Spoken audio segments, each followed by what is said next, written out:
तर मित्रांनो, हे बघू शकता तुम्ही, आज आपण मक्काला युरिया मारतो आहे. अशा प्रकारे आपण युरिया मारून घेणार आहोत. युरिया मारण्याचं कारण हे आहे की मक्याची वाढ चांगली व्हावी म्हणून. युरिया मारून 5 दिवसानंतर मी तुम्हाला दाखवणार आहे मक्काची वाढ कशी झालेली आहे.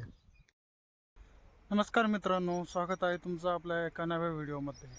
तर आज आलो आहोत आपण शेतामध्ये मक्काची बांधणी करायला.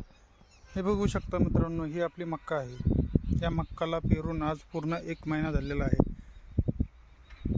आत्ताच 5 दिवसापूर्वी या मक्याला आम्ही युरिया टाकलेला आहे. युरिया टाकायच्या पूर्वी मक्काचे पानं थोडे पिवळे पडलेले होते आणि वाढही व्यवस्थित नव्हती. युरिया टाकल्यामुळे पानेही हिरवीगार झाली आणि वाढही व्यवस्थित झालेली दिसते. हे बघू शकता मित्रांनो.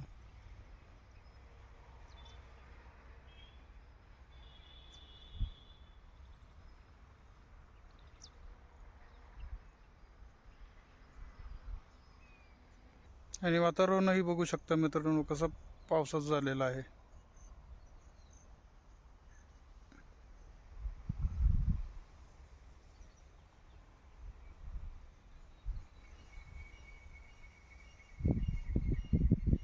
तर मित्रांनो, कशी आहे आपली मक्का, कमेंट करून नक्की सांगा.